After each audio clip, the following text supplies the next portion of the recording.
Everyone, हम subsidiary books के text book problem solve कर रहे हैं और आज के इस वीडियो में हम आपके टेक्स्ट बुक में से पेज नंबर 175 पे जो प्रॉब्लम नंबर 8 है वो डिटेल में डिस्कस करने वाले हैं। बच्चों, मैंने क्लास 11th का प्लेलिस्ट बना के रखा है चैप्टर वाइज जर्नल और लेजर का, so please go through those lectures ताकि आपके सारे बेसिक कॉन्सेप्ट्स एकदम अच्छे से क्लियर हो जाएंगे। सब्सिडियरी बुक्स का भी मैंने प्लेलिस्ट बना के रखा है, I have given the link in the description. इसका आप बेसिक्स एक बार चेक कर लीजिए ताकि आपके लिए प्रॉब्लम सॉल्विंग बहुत इजी हो जाएगा। Now let's get started with solving our problem. देखिए, mister Akash gives you the following information and asks you to prepare purchase book, sales book, purchase return and sales return book for the month of January 2018। तो आपको पहले ऐसे format बना लेने हैं in the books of Akash: purchase book, sales book, purchase return and sales return. And now we'll start recording the transactions. देखिए, first transaction क्या है? Purchase goods on credit from Dhanal Traders for 15,000 and sold the same to Kunal Traders at a profit of 25% on cost. यहाँ पे देखिए दो transactions हो रहे हैं। यहाँ तक के transaction को हम बोलेंगे purchase और आगे जो है उसे बोलेंगे sales। मतलब we are the middlemen in this transaction.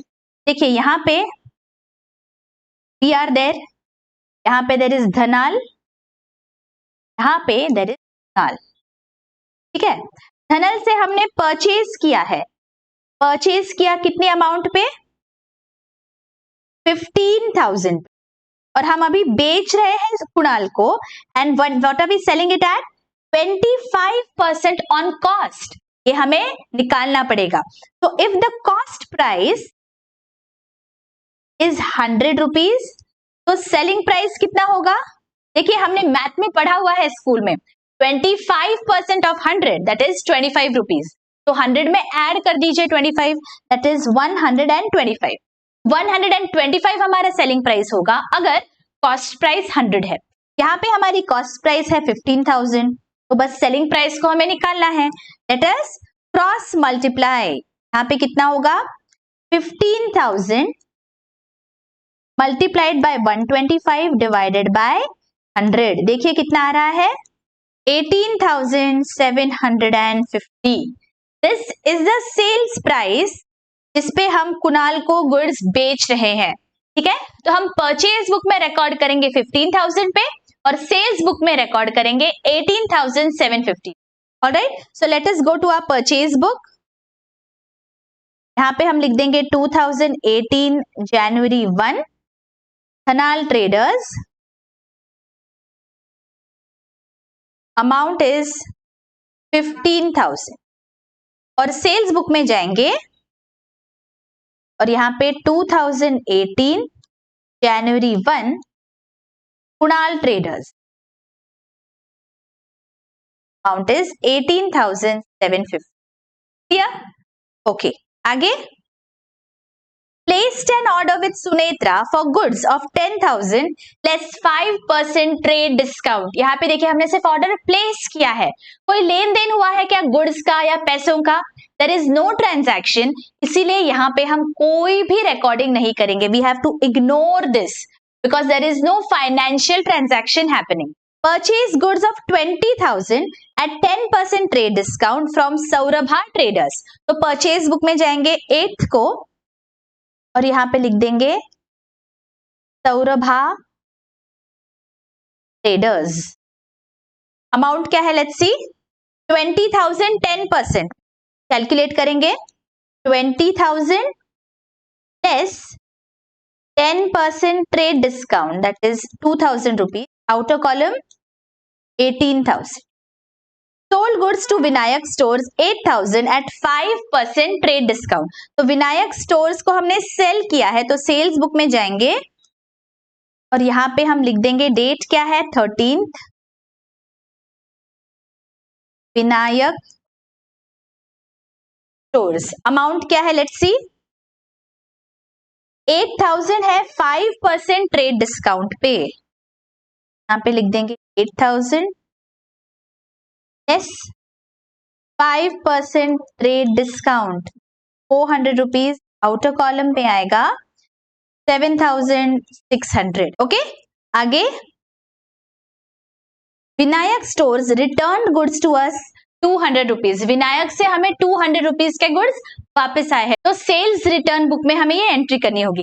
देखिए बच्चों, यहाँ पे 200 नेट अमाउंट है या ग्रॉस है, ये हमें कुछ भी स्पेसिफिकली नहीं दिया गया। Here we will just write an assumption that we are assuming that this 200 rupees is the net figure। इसका मतलब ट्रेड डिस्काउंट माइनस करके ये फिगर आई हुई है, ठीक है। If we write this assumption then safely we can write 200 here।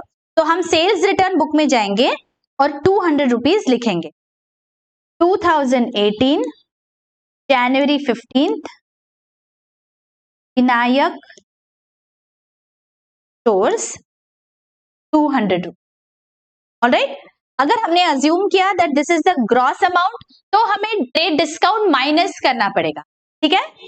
Alright, next, Sunetra executed our order placed on 5th January 2008। हमने कौन सी ऑर्डर प्लेस की थी? लेट अस सी 5th जनवरी को। दिस इज द ऑर्डर जिसके लिए हमने कोई भी ट्रांजैक्शन का रिकॉर्डिंग नहीं किया हुआ था। क्या ऑर्डर है? देखो, placed an order with Sunetra for goods of 10,000 less 5% trade discount. ये हमें गुड्स मिल गए हैं, तो हमारे परचेज बुक में हमारी एंट्री आएगी 18th को, Sunetra account 10,000 less 5% TD, 10,000 less 5% trade discount। 5% of 10,000 is 500, outer column 9,500। Okay, आगे, sold goods to Vishnu traders 21,000 less 5% trade discount। हमने गुड्स बेचे हैं, तो सेल्स बुक में इसकी एंट्री आएगी on the 20th। Vishnu traders, क्या है amount? 21,000 less 5% TD, 21,000 less 5% trade discount. Amount कितनी आएगी? 1,050, आउटर कॉलम में 19,950। Alright, clear? आगे, return goods to Sunetra 1,000 rupees. Brackets में देखो ग्रॉस लिखा गया है, that means here now we have to reduce the trade discount. Return goods है, मतलब हमने जो गुड्स परचेज किए वो हमने वापस कर दिए, तो परचेज रिटर्न बुक में हम जाएंगे। यहाँ पे 2018 जनवरी 22 सुनेत्रा, कितनी है अमाउंट? यहाँ पे देखिए 1,000 ग्रॉस है। जब सुनेत्रा से परचेज किया था 5% ट्रेड डिस्काउंट हमें मिला था, तो जहां पे भी हम 5% ट्रेड डिस्काउंट डिडक्ट करेंगे। 1,000 less 5% trade discount, that is column 950। Okay, all right. 28th, Kunal traders return goods to us 500। Kunal traders को हमने सेल किया था, उन्होंने गुड्स वापस, तो हम सेल्स रिटर्न बुक में जाएंगे और यहां पे हमें लिखना है Kunal traders, what is the date? 28th and amount is 500। Okay, all right, and our last transaction is return goods to Saurabh traders 1,500। देखिए यहाँ पे नेट है या ग्रॉस है, कुछ भी नहीं दिया गया, so here again we are assuming this is the net amount. ठीक है, आप लिख दो assumption that this amount we are assuming it is the net amount। तो सौरभ ट्रेडर्स से जो भी अमाउंट आई है, this is after deducting trade discount, this we have assumed after deducting trade discount, correct? This is the net amount। ठीक है, 1,500 के goods हमने return किए हैं, तो परचेज रिटर्न बुक में हमें जाना है 30th को। यहां पे हम लिख देंगे Saurabh amount is 15। Alright, here we have assumed that this is the net amount। अगर if we assume that this is the gross amount, तो हमें ट्रेड डिस्काउंट यहां से माइनस करके फिर अमाउंट लिखनी। ऑलराइट, ओके, देखिए सारे ट्रांजैक्शन हमने सब्सिडियरी बुक्स में रिकॉर्ड कर दिए। अभी बस क्या करेंगे, सारे सब्सिडियरी बुक्स की टोटल हमें करनी है। तो let us do that one by one. Purchase book की मेरी टोटल आ रही है 42,500। सेल्स बुक की मेरी टोटल आ रही है 46,300।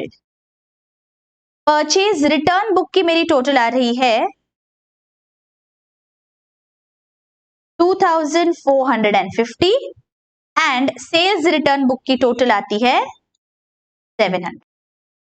ओके, बहुत अच्छे से समझ गया कि सारे सब्सिडियरी बुक्स हम कैसे बनाते हैं।